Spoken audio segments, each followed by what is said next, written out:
কাশ্মীর জুড়ে ভারতের সেনা মহড়া, যে কোনো মুহূর্তে হামলা চালাতে পারে দিল্লি, শঙ্কা পাকিস্তানের প্রতিরক্ষা মন্ত্রীর। মোকাবেলায় প্রস্তুতি নিচ্ছে ইসলামাবাদও। গাজার আবাসিক ভবন এবং শরণার্থী শিবিরে বিমান হামলা, নিহত আরও ৭১। ত্রাণ সহায়তা আটকে দেওয়ায় আইসিজের কাঠগড়ায় ইসরায়েল। চলছে ৫ দিনের শুনানি, মতামত তুলে ধরছে ৩৮ দেশ। ইউক্রেনে ৩ দিনের একতরফা যুদ্ধবিরতির ঘোষণা পুতিনের, ৩০ দিন বন্ধের আহ্বান জেলেন্সকির। সংঘাত বন্ধে ক্রিমিয়া ছাড়তে রাজি কিয়েভ, দাবি ট্রাম্পের। কানাডার জাতীয় নির্বাচনের ভোট গ্রহণ শেষে চলছে গণনা। প্রাথমিক ফলাফলে ক্ষমতাসীন লিবারেল পার্টির জয়ের সম্ভাবনা।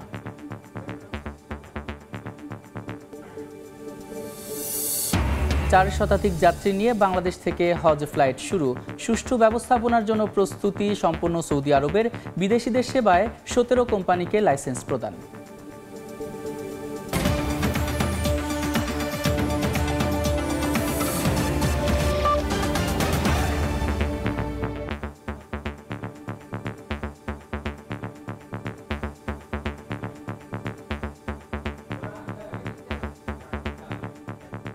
আন্তর্জাতিক সময়ের সঙ্গে আছি আমি সাদিক হাসান ইমন। ভারতের পক্ষ থেকে যে কোনো সময় শুরু হতে পারে সামরিক অভিযান। সোমবার বার্তা সংস্থা রয়টার্সকে কথা বলেছেন পাকিস্তানের প্রতিরক্ষা মন্ত্রী খাজা আসিফ। এদিকে সামরিক উত্তেজনার মধ্যে দুই দেশের কূটনৈতিক টানাপোড়েন আরও বেড়েছে। উভয় দেশকে সংযত আচরণ এবং শান্তিপূর্ণ সমাধানের আহ্বান জানিয়েছে চীন। কাশ্মীরের পেহেলগামে পর্যটকদের উপর হামলায় ২৬ জন নিহত হওয়ার পর উত্তপ্ত হয়ে আছে ভারত পাকিস্তান সীমান্ত। দুই দেশের সেনাবাহিনীর মধ্যে চলছে গোলাগুলিও। কাশ্মীর জুড়ে একের পর এক সামরিক মহড়া চালাচ্ছে ভারতীয় বাহিনী। ১,০০০-এর বেশি বাড়ি ও বনাঞ্চলে তল্লাশি চালিয়ে ৫০০ জনকে আটক করা হয়েছে। স্থানীয় প্রশাসন সতর্ক করছে যেন নিরপরাধ কাউকে হয়রানি না করা হয়। এর মধ্যেই পাকিস্তানের প্রতিরক্ষা মন্ত্রী খাজা আসিফ বলেছেন, ভারতের পক্ষ থেকে সামরিক অভিযান অতি আসন্ন। সোমবার ইসলামাবাদের নিজ কার্যালয়ে বার্তা সংস্থা রয়টার্সের সঙ্গে কথা বলেন খাজা মোহাম্মদ আসিফ। বলেন, পাকিস্তানের বাহিনীগুলোকে নতুনভাবে মোতায়েন করা হয়েছে, কারণ ভারতের হামলা আসন্ন। এমন পরিস্থিতিতে কিছু কৌশলগত সিদ্ধান্ত নিতে হয়, সেই সিদ্ধান্তগুলো নেওয়া হয়েছে। অন্যদিকে পাকিস্তানের সাবেক প্রধানমন্ত্রী নওয়াজ শরীফ কূটনৈতিক মাধ্যমে উত্তেজনা প্রশমনের আহ্বান জানিয়েছেন। আন্তর্জাতিক মহল এই উত্তেজনার দিকে নজর রাখছে। ইসরায়েল ভারতের পাশে থাকার বার্তা দিয়েছে, আবার চীন দ্রুত নিরপেক্ষ তদন্তের পক্ষে মত দিয়ে দুদেশকে সংযত আচরণ এবং শান্তিপূর্ণ সমাধানের আহ্বান জানিয়েছে। কাশ্মীরে রক্তক্ষয়ী হামলার জেরে উপমহাদেশে যে উত্তেজনা ছড়িয়ে পড়েছে তা শান্ত করতে এখন প্রয়োজন দায়িত্বশীল কূটনৈতিক উদ্যোগ। নয়তো দুই পরমাণু শক্তিধর প্রতিবেশীর সংঘাত গোটা অঞ্চলকে ভয়াবহ বিপদের মুখে ঠেলে দিতে পারে বলে মনে করছেন বিশ্লেষকরা।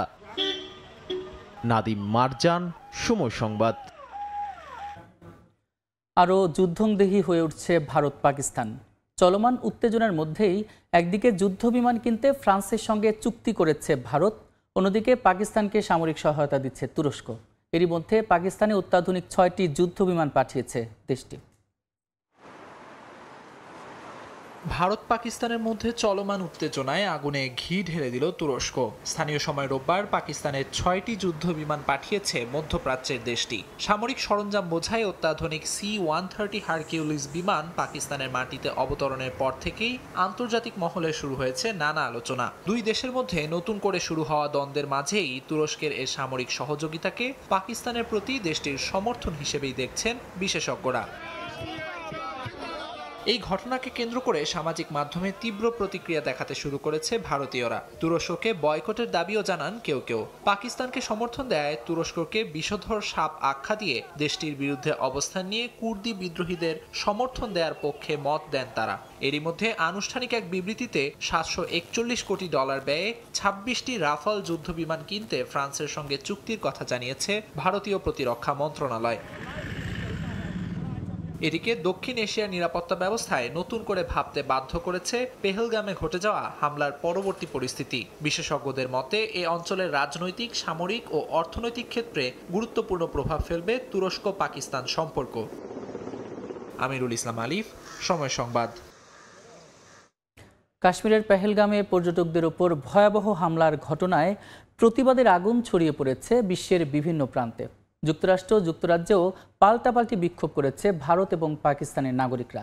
দুই দেশের পরিস্থিতি স্বাভাবিক করার পরামর্শ দিচ্ছেন বিশ্ব নেতারা। এর মধ্যেই ছন্দ ফিরতে শুরু করেছে পেহেলগামের জনজীবনে। ভারতের পেহেলগামে পর্যটকদের ওপর হামলাকে কেন্দ্র করে এখনো জ্বলছে ক্ষোভের আগুন। পাল্টাপাল্টি পদক্ষেপ নিচ্ছে দুই দেশের প্রশাসনই। কণ্ঠে প্রতিবাদ নিয়ে রাস্তায় নেমেছেন সাধারণ মানুষও। ভারতে বিশেষ করে গুজরাটের আহমেদাবাদে বিক্ষোভকারীরা পাকিস্তানি পতাকা এবং সন্ত্রাসের প্রতীকী কুশপুত্তলিকা পুড়িয়ে ক্ষোভ প্রকাশ করেন। নয়াদিল্লিতেও পাকিস্তান বিরোধী স্লোগানে উত্তপ্ত হয়ে ওঠে আকাশ বাতাস। বিরোধী দল কংগ্রেসের নেতাকর্মীরা রওনা দেন পাকিস্তান হাইকমিশনের উদ্দেশ্যে। তবে রাস্তাতেই তাদের পথ আটকায় নিরাপত্তা বাহিনী। আমরা পাকিস্তান এবং তার মদতপুষ্ট সন্ত্রাসবাদের বিরুদ্ধে ক্ষোভ প্রকাশ করছি।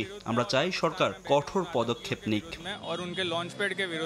দেশের গণ্ডি পেরিয়ে বিক্ষোভের এই আগুন ছড়িয়ে পড়েছে বিদেশের মাটিতেও। একই দিন যুক্তরাষ্ট্র ও যুক্তরাজ্যে বসবাসরত ভারতীয় ও পাকিস্তানিরা আন্দোলনে নামেন। দুই দলের পাল্টাপাল্টি স্লোগানে উত্তেজনা ছড়িয়ে পড়ে। কেউ কেউ ভারতের পাশাপাশি ইসরায়েলের পতাকা উড়িয়ে প্রতিবাদের বার্তা দেন।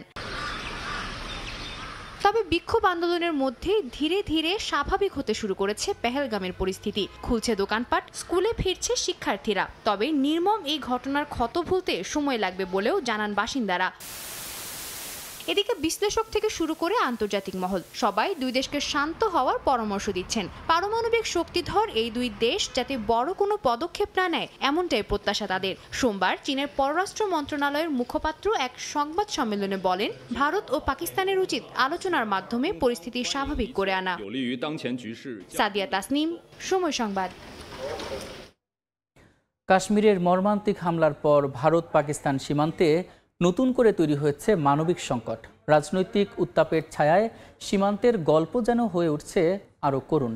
এমন পরিস্থিতিতে সন্তান থেকে মাকে আলাদা করতেও দ্বিধাবোধ করেনি আটারি ওয়াঘা সীমান্তরক্ষীরা। রোববার আটারি ওয়াঘা সীমান্তে দেখা মিলল এক হৃদয় বিদারক দৃশ্যের। ভারতে চিকিৎসার জন্য আসা পাকিস্তানি তরুণ মোহাম্মদ আয়াত কেঁদে উঠল মায়ের কাছ থেকে বিচ্ছিন্ন হয়ে। কাশ্মীর হামলার পর ভারতের ভিসা বাতিলের সিদ্ধান্তে তাদের বিদায় ঘণ্টা বেজে যায়। আয়াতের বাবা মোহাম্মদ ইমরান বলেন, তার স্ত্রীকে ফেলে সন্তানদের নিয়ে চলে যেতে বাধ্য করা হয়েছে। এ কারণে ছোট ছেলেটি রাতভর কান্না করেছে বলে জানান তিনি। কাশ্মীর হামলায় জড়িত সন্ত্রাসীরা যদি দোষ করে থাকে তাদের শাস্তি দিক, কিন্তু আমরা কি অপরাধ করেছি? আমাদের মাকে নিয়ে যেতে দিন। আমরা মায়ের সঙ্গে এখানে এসেছি, মায়ের সঙ্গেই ফিরে যেতে চাই। আমরা মাকে এখানে রেখে যেতে চাই না। কাশ্মীরের পর্যটন শহর পেহেলগামে ঘটে যাওয়া হামলায় ২৬ জন নিহত হয়। ভারত এই হামলার জন্য সীমান্ত পারাপার সংযোগ আছে এমন জঙ্গিদের দায়ী করছে। ফলস্বরূপ উভয় দেশ নিজেদের মধ্যে একমাত্র খোলা থাকা স্থল সীমান্ত বন্ধ করে দিয়েছে এবং দক্ষিণ এশিয়ার আঞ্চলিক ভিসা সুবিধাও স্থগিত হয়েছে। বিশ্লেষকরা বলছেন, দক্ষিণ এশিয়ার এই দুই পরমাণু শক্তিধর প্রতিবেশীর মধ্যে উত্তেজনা মানবিক ক্ষেত্রেও গভীর সংকট তৈরি করেছে। চিকিৎসা, শিক্ষা কিংবা পারিবারিক কারণে সীমান্ত অতিক্রম করা সাধারণ নাগরিকরাও এখন দণ্ডের বলি। অর্জিতা শেহজিন, সময় সংবাদ। গাজা ও অধিকৃত পশ্চিম তীরে ফিলিস্তিনিদের জন্য মানবিক সহায়তা প্রদানে ইসরায়েলের দায়িত্ব নিয়ে আন্তর্জাতিক বিচার আদালতে শুনানি শুরু হয়েছে। সোমবার থেকে শুরু হওয়া এই শুনানি চলবে 5 দিনব্যাপী। যুক্তরাষ্ট্র, চীন, ফ্রান্স, রাশিয়া এবং সৌদি আরব সহ 38টি দেশ নিজেদের অবস্থান ব্যাখ্যা করবে। এদিকে এই শুনানিকে ইসরায়েলের বিরুদ্ধে সাংগঠনিক নিপীড়ন বলে অভিযোগ করেন দেশটির পররাষ্ট্রমন্ত্রী। গাজায় খাদ্য, পানি, জ্বালানি আর ওষুধের মজুদ প্রায় শূন্য। ইসরায়েল হামাস যুদ্ধের 18 মাসে গাজায় ত্রাণ প্রবেশ আটকে দিয়েছে তেল আবিব। ক্ষুধা, তৃষ্ণা আর ওষুধের সংকটে বিপর্যস্ত লাখো ফিলিস্তিনি। গাজা ও অধিকৃত পশ্চিম তীরে মানবিক বিপর্যয়ের দায়ে ইসরায়েলের ভূমিকা মূল্যায়নে সোমবার শুনানি শুরু হয়েছে আন্তর্জাতিক বিচার আদালতে। জাতিসংঘ সাধারণ পরিষদের অনুরোধে নেদারল্যান্ডের হেগ শহরে শুরু হয় এই প্রক্রিয়া। টানা 5 দিন যুক্তরাষ্ট্র, চীন, ফ্রান্স, রাশিয়া ও সৌদি আরব সহ 38টি দেশ নিজেদের অবস্থান ব্যাখ্যা করবে শুনানিতে। পাশাপাশি শুনানিতে অংশগ্রহণকারী সংগঠনের তালিকায় আছে আরব লীগ, ইসলামী সহযোগিতা সংস্থা ও আফ্রিকান ইউনিয়নও। আইসিজে এর শুনানিতে ফিলিস্তিনের ঊর্ধ্বতন এক কর্মকর্তা বলেন, ইসরায়েল ত্রাণকে যুদ্ধের অস্ত্রে পরিণত করেছে। এদিকে ইসরায়েল সরাসরি অংশ নিচ্ছে না শুনানিতে, লিখিত আপত্তি জমা দিয়েছে তেল আবিব। শুনানিকে ইসরায়েলের বিরুদ্ধে সাংগঠনিক নিপীড়ন বলে অভিযোগ করেন দেশটির পররাষ্ট্রমন্ত্রী। এছাড়া জাতিসংঘ ও UNRWA এর ভূমিকা নিয়েও অভিযোগ তোলেন তিনি। বিশ্লেষকরা বলছেন, যদিও রায় বাস্তবায়নে কোনো বাধ্যবাধকতা নেই, তবে আন্তর্জাতিক মঞ্চে ইসরায়েলের বিরুদ্ধে চাপ বাড়বে বহুগুণ। যুদ্ধাপরাধের অভিযোগে বিশ্ব জনমত আরও প্রবল হবে ধারণা তাদের। অর্জিতা শেহজিন, সময় সংবাদ। তেহরানের পরমাণু কর্মসূচি ইস্যুতে যুক্তরাষ্ট্র এবং ইরানের চলমান আলোচনা নিয়ে আশাবাদী মার্কিন প্রেসিডেন্ট ডোনাল্ড ট্রাম্প। যে কোনো ধরনের সামরিক সংঘাত ছাড়াই একটি সমঝোতায় পৌঁছানো সম্ভব বলে জানান তিনি। এরই মধ্যে তেহরানের সম্পূর্ণ পরমাণু অবকাঠামো অপসারণের ওপর জোর দিয়েছেন ইসরায়েলের প্রধানমন্ত্রী বিনিয়ামিন নেতানিয়াহু। এদিকে ইরানের পররাষ্ট্রমন্ত্রী আব্বাস আরাকচি জানান, যে কোনো সামরিক হামলার পাল্টা জবাব অবিলম্বে দেওয়া হবে। ওমানের মাস্কটে ইরান ও যুক্তরাষ্ট্রের মধ্যে তৃতীয় দফায় অনুষ্ঠিত আলোচনা ফলপ্রসূ হয়েছে, এমনটাই জানিয়েছেন মার্কিন প্রেসিডেন্ট ডোনাল্ড ট্রাম্প। দুই পক্ষের পারস্পরিক প্রত্যাশা ও দাবি নিয়ে বিস্তারিত আলোচনায় অগ্রগতি হয়েছে বলে জানান তিনি। আলোচনার ধারাবাহিকতায় আগামী সপ্তাহে ইউরোপে বৈঠক অনুষ্ঠিত হবে। মার্কিন প্রশাসনের পক্ষ থেকে ইঙ্গিত দেওয়া হয়েছে, কোনো রকম সামরিক পদক্ষেপ ছাড়াই চুক্তি হওয়ার সম্ভাবনা প্রবল। এদিকে ইরানের সঙ্গে চলমান আলোচনা প্রসঙ্গে ইসরায়েলের প্রধানমন্ত্রী বিনিয়ামিন নেতানিয়াহু জোর দিয়ে বলেন, তেহরানের সম্পূর্ণ পরমাণু অবকাঠামো অপসারণ করতে হবে। কেবলমাত্র লিবিয়ার মতো পূর্ণাঙ্গ নিরস্ত্রীকরণের মাধ্যমেই একটি গ্রহণযোগ্য চুক্তি সম্ভব বলেও মত তার। নেতানিয়াহুর মতে আংশিক সমঝোতা কোনোভাবেই নিরাপত্তা নিশ্চিতে যথেষ্ট হবে না। আমি মনে করি ব্যালিস্টিক ক্ষেপণাস্ত্র ও এর উন্নয়ন রোধের বিষয়টি চুক্তির অন্তর্ভুক্ত করা উচিত। আমি বিষয়টি প্রেসিডেন্ট ট্রাম্পকে জানিয়েছি। আশা করি আলোচকরা এ লক্ষ্যেই কাজ করবেন। আমরা যুক্তরাষ্ট্রের সঙ্গে ঘনিষ্ঠ যোগাযোগ বজায় রেখেছি। আমি স্পষ্ট জানিয়েছি, যে কোনো উপায়েই হোক ইরানকে পরমাণু অস্ত্র রাখতে দেওয়া যাবে না।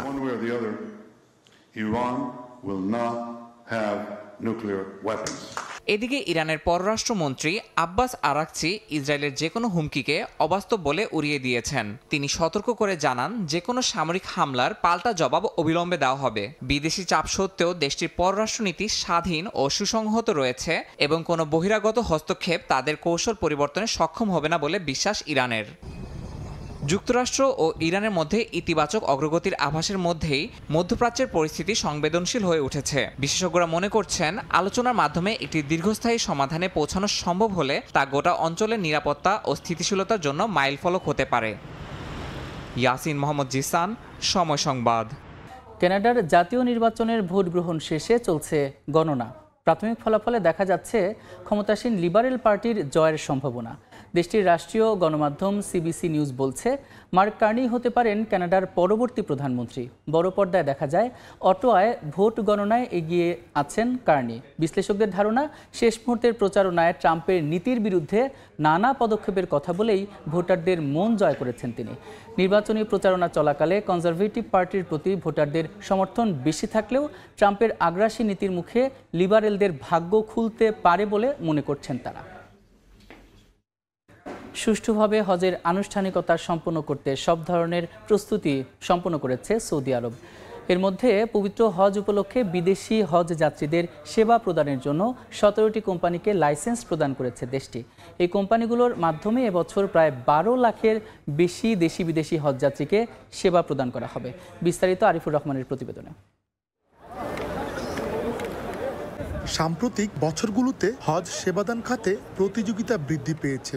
বিশেষ করে 2 বছর আগে সৌদি সরকার নতুন নীতিমালা বাস্তবায়ন করে, যার ফলে জাতীয়তার বাধ্যবাধকতা ছাড়াই সৌদি মালিকানাধীন প্রতিষ্ঠানগুলো হজ সেবায় অংশ নিতে পারছে।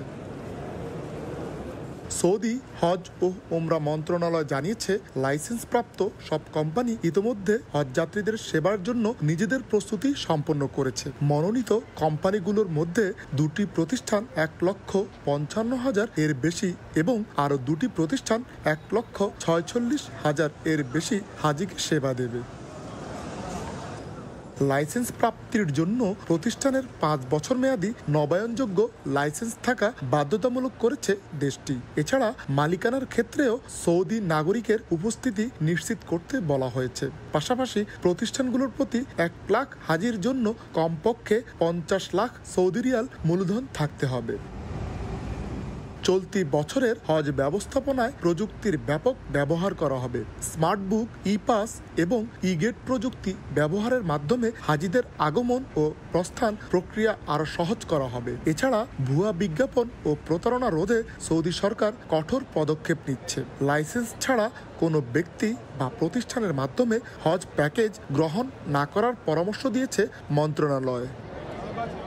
গত বছর প্রায় 18 লাখ মুসলিম পবিত্র হজ পালন করেন, যাদের মধ্যে প্রায় 16 লাখ ছিলেন বিদেশি। চলতি বছরও প্রায় সমপরিমাণ বা এরও বেশি হাজির অংশগ্রহণের আশা করছে সৌদি কর্তৃপক্ষ।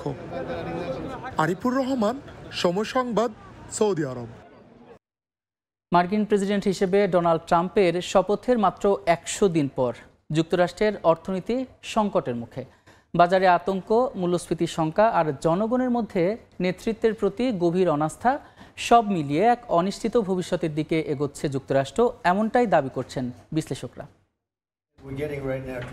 প্রেসিডেন্ট হিসেবে নির্বাচিত হওয়ার পর মূল্যস্ফীতি নিয়ন্ত্রণে প্রতিশ্রুতি দিয়েছিলেন ডোনাল্ড ট্রাম্প। তবে দায়িত্ব নেয়ার প্রথম 100 দিনে তার কিছু কঠোর ও একক সিদ্ধান্ত মার্কিন অর্থনীতিকে করেছে টালমাটাল। এমন মন্তব্য করে রাজনৈতিক ও অর্থনৈতিক বিশ্লেষকরা বলছেন, অর্থনৈতিক মুক্তির নামে ট্রাম্প যে শুল্ক যুদ্ধ শুরু করেছেন তাতে যুক্তরাষ্ট্রের বাজারে বাড়ছে পণ্যের দাম। ওদিকে ফেডারেল রিজার্ভের ওপর চাপ তৈরি করে সুদের হার কমাতে বাধ্য করার চেষ্টা মূল্যস্ফীতিকে উস্কে দেবে। খুচরা বিক্রেতারা বলছেন, ট্রাম্পের শুল্ক নীতির কারণে চীনা পণ্য আমদানি বন্ধ হয়ে তৈরি হচ্ছে সরবরাহ সংকট। নিত্য পণ্যের দাম বাড়ায় ক্ষুব্ধ সাধারণ মানুষ। ওয়ালমার্টের প্রধান নির্বাহী ট্রাম্পকে সতর্ক করে বলেছেন, এই গ্রীষ্মেই ভেঙে পড়তে পারে সরবরাহ চেইন। এদিকে আন্তর্জাতিক মুদ্রা তহবিল IMF যুক্তরাষ্ট্রের প্রবৃদ্ধির পূর্বাভাস কমিয়েছে। পুঁজিবাজারে লোকসান $1 ট্রিলিয়ন। অনেক ব্যবসা প্রতিষ্ঠান নতুন কর্মী নিয়োগ বন্ধ করায় কমবে নতুন কর্মসংস্থান। নিজের নীতিকে সমর্থন করতে গিয়ে ট্রাম্প দাবি করছেন, উচ্চ শুল্কই যুক্তরাষ্ট্রকে বিশ্বের সবচেয়ে ধনী দেশ বানাবে। যদিও ভোক্তাদের আস্থা 1952 সালের পর এখন চতুর্থ সর্বনিম্ন পর্যায়ে। ট্রাম্প প্রশাসন আশা করছে শিগগিরই জাপান, দক্ষিণ কোরিয়া ও ইউরোপীয় ইউনিয়নের সঙ্গে চুক্তি হবে। তবে বিশেষজ্ঞরা বলছেন, এই ধরনের চুক্তি করতে যে সময় লাগবে তার আগেই হয়তো মন্দার কবলে পড়বে যুক্তরাষ্ট্র। কাকলি আখতার, সময় সংবাদ। অবৈধ অভিবাসীদের বিরুদ্ধে ডোনাল্ড ট্রাম্পের কঠোর নীতি বাস্তবায়নের পথে বাধা হয়ে দাঁড়িয়েছেন মার্কিন নিম্ন আদালতগুলো। অবৈধদের বিরুদ্ধে চালানো অভিযান এবং তাদের বিতাড়িত করার প্রক্রিয়া নিয়ে প্রশ্ন তুলেছেন বিভিন্ন আদালত। দ্বিতীয় মেয়াদে মার্কিন মসনদে বসার পর থেকেই যুক্তরাষ্ট্র থেকে অবৈধ অভিবাসীদের বিতাড়িত করতে তোড়জোড় শুরু করেন Donald Trump. Cuba, Haiti, Nicaragua এবং ভেনেজুয়েলার অভিবাসীদের সাময়িক অবস্থানের অনুমতি বাতিল করে মার্কিন প্রশাসন। বিভিন্ন অঙ্গরাজ্যে অবৈধ অভিবাসীদের ধরতে চালানো হয় অভিযান। তবে ট্রাম্পের অভিযোগ, অবৈধ অভিবাসীদের বিরুদ্ধে তার প্রশাসনের নেওয়া পদক্ষেপে বাধা দিচ্ছে মার্কিন নিম্ন আদালতগুলো। তাই এবার সুপ্রিম কোর্টের দ্বারস্থ হতে যাচ্ছেন তিনি। সম্প্রতি অভিবাসন মামলায় অভিযুক্ত এক ব্যক্তিকে পালাতে সাহায্যের অভিযোগ উঠেছে মার্কিন এক বিচারকের বিরুদ্ধে। রোববার হোয়াইট হাউসের সামনে সাংবাদিকদের সঙ্গে এ বিষয়ে কথা হয় ট্রাম্পের। এ সময় অবৈধ অভিবাসীদের যুক্তরাষ্ট্রে প্রবেশের অনুমতি দেয় বাইডেন প্রশাসনের কড়া সমালোচনা করেন ট্রাম্প। বলেন, বিভিন্ন অপরাধের সঙ্গে যুক্ত অবৈধ অভিবাসীদের দেশটিতে বসবাসের অনুমতি দিচ্ছেন বিভিন্ন আদালত। তবে মার্কিন সুপ্রিম কোর্ট দেশ বাঁচাতে সঠিক পদক্ষেপ নেবেন বলে আশা প্রকাশ করেন ট্রাম্প। একজন বিচারকের এভাবে ধরা পড়া লজ্জার। বাইডেন অপরাধীদের দেশে ঢুকতে দিয়েছেন, আদালত তাদের থাকতে দিচ্ছে, যা আমরা মানতে পারি না। আশা করি সুপ্রিম কোর্ট দেশকে রক্ষা করবে। সম্প্রতি যুক্তরাষ্ট্র থেকে বিতাড়িত হন এল সালভাদর বংশোদ্ভূত কিলমার আব্রেগো গার্সিয়া নামের এক অভিবাসী। তাকে ভুলভাবে বিতাড়িত করে এল সালভাদরের কারাগারে পাঠানোর কথা স্বীকারও করে মার্কিন প্রশাসন। তবে আদালত কিলমারকে যুক্তরাষ্ট্রে ফিরিয়ে আনার আদেশ দিলেও তা মানতে অস্বীকৃতি জানায় ট্রাম্প প্রশাসন। এদিকে সর্বোচ্চ আদালতের প্রতি ট্রাম্প আস্থা রাখার কথা জানালেও সুপ্রিম কোর্টও গার্সিয়াকে যুক্তরাষ্ট্রে ফেরত নিতে নির্দেশ দিয়েছেন। বিশ্লেষকরা বলছেন, অবৈধ অভিবাসী ইস্যুতে মার্কিন প্রশাসন আর দেশটির আদালতের মতবিরোধ দিন দিন বেড়েই চলেছে। ইয়াসমিন অনন্যা, সময় সংবাদ। দেখছেন আন্তর্জাতিক সময়। যুক্তরাষ্ট্রের ইলিনয় অঙ্গরাজ্যে গাড়ি চাপায় শিশুসহ নিহত হয়েছেন 4 জন, আহত হয়েছেন আরও অনেকে। স্থানীয় সময় সোমবার বিকেলে স্কুল পরবর্তী কার্যক্রম চলাকালে এই মর্মান্তিক ঘটনা ঘটে বলে জানিয়েছে পুলিশ। গাড়িটি প্রথমে ভবনের বাইরে থাকা 3 জনকে চাপা দেয়। এরপর ভবনটিতে ঢুকে ভিতরে থাকা আরেকজনকে আঘাত করে ভবনের অন্য পাশ দিয়ে বেরিয়ে যায়। নিহতদের বয়স 4 থেকে 18 বছর বলে জানিয়েছে পুলিশ। আহতদের স্থানীয় বিভিন্ন হাসপাতালে ভর্তি করা হয়েছে। গাড়ির চালককে আটকের পর পর্যবেক্ষণের জন্য হাসপাতালে নেওয়া হয়েছে।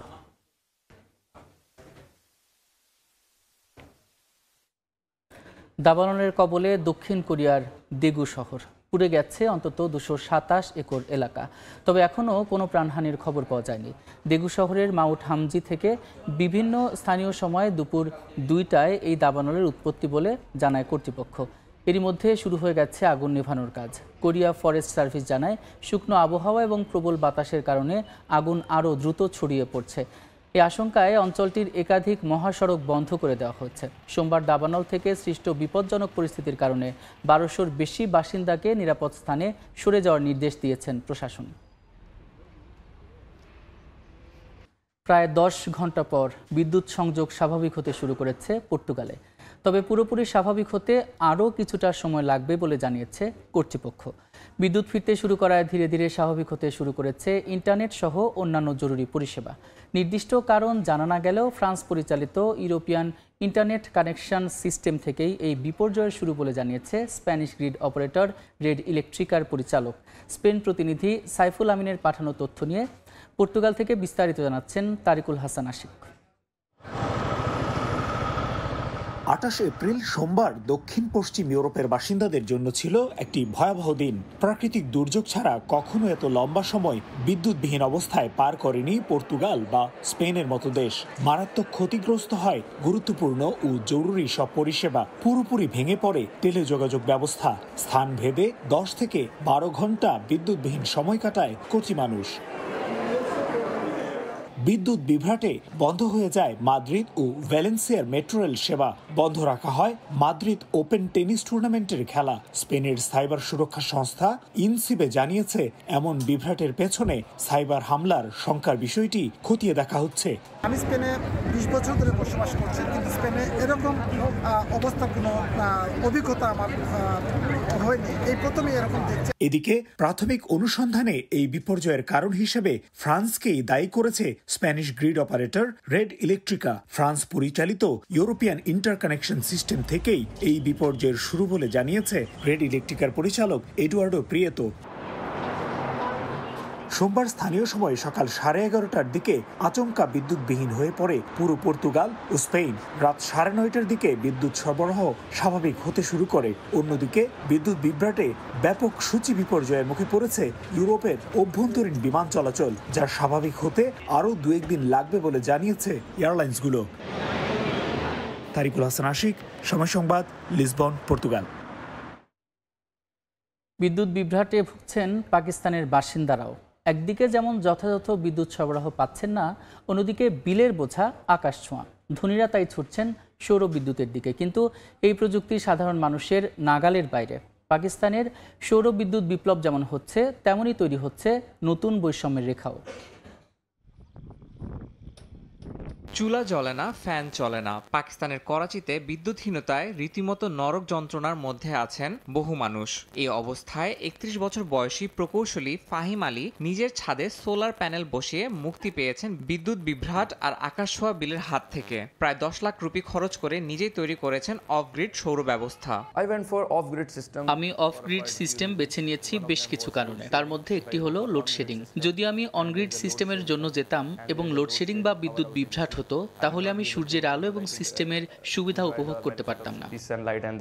2021 সালের তুলনায় 2024 সালে পাকিস্তানে সৌর বিদ্যুতের ব্যবহার বেড়েছে 3 গুণের বেশি, যা প্রায় 14%। বর্তমানে চীনকেও ছাড়িয়ে গেছে দেশটি। কিন্তু এই সৌর বিপ্লব থেকে বঞ্চিত মধ্যবিত্তরা, কারণ অধিকাংশ সিস্টেমেই জাতীয় গ্রিডে সংযুক্ত নয়। এতে সাশ্রয়ী বিদ্যুতের সুবিধা সবাই পাচ্ছে না। ইনভার্টার আর ব্যাটারির মতো যন্ত্রপাতির উচ্চ মূল্য বাধা হয়ে দাঁড়িয়েছে অনেকের জন্য।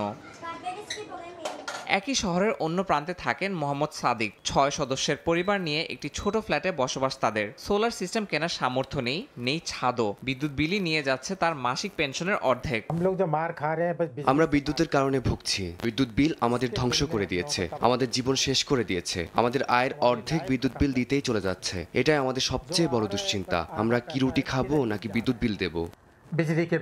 উন্নত প্রযুক্তি ব্যবহার করে গরুর খামার ঠান্ডা রাখছে কর্পোরেটরা, কিন্তু নগরের সাধারণ বাসিন্দারা বিদ্যুৎ না পেয়ে কষ্টে দিন কাটাচ্ছেন। দেশে বিদ্যুৎ মন্ত্রী বলছেন ট্যারিফ কমেছে, কিন্তু বাস্তবতা ভিন্ন। সৌরশক্তি হয়ে উঠেছে নতুন শ্রেণী বৈষম্যের প্রতীক। ইয়াসিন মোহাম্মদ জিসান, সময় সংবাদ। তেল নির্ভর অর্থনীতি থেকে বের হয়ে এবার নতুন নতুন খাতে বিনিয়োগ করছে সৌদি আরব। ভিশন 2030 এর অংশ হিসেবে নতুন প্রযুক্তি, পর্যটন, বৈচিত্র্যময় বিনিয়োগ আর মেগা প্রকল্পের উপর ভিত্তি করে নিজস্ব অর্থনৈতিক মডেলে দ্রুত রূপান্তর ঘটাচ্ছে। বিশ্লেষকরা বলছেন ভবিষ্যতের সৌদি আরব গড়ে তোলা হবে সম্পূর্ণ ভিন্ন আঙ্গিকে। আধুনিক স্কাইলাইন, নতুন বাণিজ্যিক জোন, গগনচুম্বী ভবন, এটাই যেন সৌদি আরবের ভবিষ্যৎ রূপ। 2016 সালে সৌদি যুবরাজ মোহাম্মদ বিন সালমান ভিশন 2030 ঘোষণা করেন। তেল রাজস্বের ওপর নির্ভরতা কমিয়ে বৈচিত্র্যময় ও টেকসই অর্থনীতি গড়ে তোলাই এই ভিশনের লক্ষ্য। গত কয়েক বছরে দেশটি বিশাল বিনিয়োগ করেছে নতুন খাতে। লোহিত সাগর প্রকল্প, কিদ্দিয়া এন্টারটেইনমেন্ট সিটি এবং সবচেয়ে উচ্চাকাঙ্ক্ষী মেগা প্রকল্প নিয়ম, সবই পরিকল্পনার অংশ। নিয়ম যা ভবিষ্যতের শহর হিসাবে তৈরি হচ্ছে। সেখানে থাকবে স্মার্ট সিটি প্রযুক্তি, গ্রিন এনার্জি এবং কৃত্রিম বুদ্ধিমত্তা ভিত্তিক জীবনযাত্রার মডেল। আমি গ্র্যান্ড প্রিক্স দেখার জন্য সৌদি আরবে এসেছি। আমরা 2 দিন সার্কিটে কাটিয়েছি, আর আজ আমরা পুরনো শহরে এসেছি, যা তার উষ্ণ এবং মাটির মতো রঙের জন্য সত্যি খুব সুন্দর। পর্যটন খাতেও বড় ধরনের পরিবর্তন এসেছে। 2019 সালে প্রথমবারের মতো সাধারণ পর্যটকদের জন্য চালু হয় ভিসা। তখন থেকে সৌদি আরবের ঐতিহাসিক ও প্রাকৃতিক স্থানগুলোতে লাখ লাখ বিদেশি পর্যটক ভ্রমণ করেছেন। পর্যটক ও দর্শনার্থীরা আল বালাদে বিপুল সংখ্যায় আসছেন। যদিও এখন মাঝামাঝি গ্রীষ্মকাল চলছে, এখন এখানে দারুণ প্রাণচাঞ্চল্য ফিরেছে। তবে পরিবর্তন শুধু অর্থনীতিতেই নয়, সামাজিক ক্ষেত্রেও। নারীদের গাড়ি চালানোর অনুমতি, আন্তর্জাতিক কনসার্ট ও স্পোর্টস ইভেন্টের আয়োজন, সব মিলিয়ে সৌদি আরব এখন এক পরিবর্তনের মধ্য দিয়ে যাচ্ছে। বিশেষজ্ঞরা বলছেন এই পরিবর্তন সফল হলে আগামী দশকে সৌদি আরব মধ্যপ্রাচ্যের এক নতুন অর্থনৈতিক কেন্দ্রবিন্দুতে পরিণত হবে। তবে চ্যালেঞ্জও কম নয়। বিশ্বব্যাপী মন্দা, তেলের দামের ওঠানামা ও রাজনৈতিক অস্থিতিশীলতা এই রূপান্তরের গতিতে প্রভাব ফেলতে পারে বলে আশঙ্কা করছেন বিশ্লেষকরা। তবুও সৌদি নেতৃত্ব বলছে তারা প্রতিকূলতা মোকাবিলা করে এগিয়ে যেতে প্রতিশ্রুতিবদ্ধ। মালিহা সুহরাওয়ার্দী, সময় সংবাদ। খাদ্যপণ্য উৎপাদনে কৃত্রিম রঙের ব্যবহার বন্ধে নতুন এক উদ্যোগ শুরু হয়েছে যুক্তরাষ্ট্রে। 2026 সালের মধ্যে খাদ্যে ব্যবহৃত পেট্রোলিয়াম জাতীয় রং বাদ দিতে চাইছে মার্কিন স্বাস্থ্য কর্তৃপক্ষ। ফলে সালাদ ড্রেসিং থেকে শুরু করে বারবি গোলাপি ক্যান্ডি সবকিছুতেই এখন খোঁজা হচ্ছে প্রাকৃতিক বিকল্প। বিশ্বের অন্যতম বৃহৎ রং প্রস্তুতকারক প্রতিষ্ঠান সেনসিয়েন্ট টেকনোলজিস কর্পোরেশনের গবেষক এখন কাজ করছেন হাজার হাজার খাদ্যপণ্য প্রস্তুতকারকের রঙের পরিবর্তনে। কারণ পেট্রোলিয়াম ভিত্তিক কৃত্রিম রং শিশুদের জন্য ক্ষতিকর হওয়ায় 2026 সালের মধ্যে ব্যবহার বন্ধের নির্দেশ দিয়েছে মার্কিন স্বাস্থ্য বিভাগ। প্রচলিত রামবেরি ভিনিগ্রেটের কৃত্রিম লাল রঙের বিকল্প হিসেবে খাবারের ব্যবহারে উপযোগী প্রাকৃতিক রং তৈরির জন্য কাজ করে যাচ্ছেন গবেষকরা। তবে প্রাকৃতিক রং তৈরি করা সহজ নয়। গাছপালা, ফুল, ফল আর পোকামাকড় থেকে সংগৃহীত এসব রং রূপান্তরের জন্য প্রচুর সময় ও ব্যয় দরকার। বিশেষ করে নীল রঙের ক্ষেত্রে সমস্যা বেশি। একটি প্রাকৃতিক রং কৃত্রিমের তুলনায় প্রায় 10 গুণ বেশি খরচ সাপেক্ষ। একটি পণ্য পরিবর্তন করতেও লাগে 6 মাস থেকে 1 বছর। প্রাকৃতিক রঙের যোগান এখনই সব কোম্পানির চাহিদা মেটানোর জন্য যথেষ্ট নয়। এতে অনেক বড় প্রস্তুতি দরকার।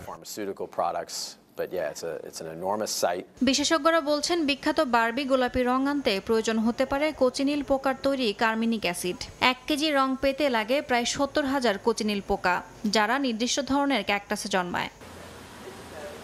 বর্তমানে যুক্তরাষ্ট্রে প্রায় 1/5 খাদ্যপণ্যে অতিরিক্ত রং ব্যবহৃত হয়। তবে সামাজিক চাপ ও স্বাস্থ্য সচেতনতার জোরে খাদ্য কোম্পানিগুলো এখন দ্রুত প্রাকৃতিক বিকল্পের দিকে এগিয়ে যাচ্ছে। তবে প্রাকৃতিক রঙে পুরোপুরি রূপান্তর এতটা সহজ নয় বলেও মনে করছেন সমালোচকরা। ইয়াসমিন অনন্যা, সময় সংবাদ। আন্তর্জাতিক সময়ের শীর্ষ সংবাদগুলো জানিয়ে দিচ্ছে আরেকবার। কাশ্মীর জুড়ে ভারতের সেনা মহড়া, যে কোনো মুহূর্তে হামলা চালাতে পারে দিল্লি, শঙ্কা পাকিস্তানের প্রতিরক্ষা মন্ত্রীর। মোকাবেলায় প্রস্তুতি নিচ্ছে ইসলামাবাদও। গাজায় আবাসিক ভবন এবং শরণার্থী শিবিরে বিমান হামলা, নিহত আরও ৭১। ত্রাণ সহায়তা আটকে দেওয়ায় আইসিজের কাঠগড়ায় ইসরায়েল, চলছে 5 দিনের শুনানি। মতামত তুলে ধরছে 38 দেশ। এবং কানাডার জাতীয় নির্বাচনের ভোট গ্রহণ শেষে চলছে গণনা, জয়ের পথে ক্ষমতাসীন লিবারেল পার্টি। আবারও প্রধানমন্ত্রী হচ্ছেন মার্ক কার্নি।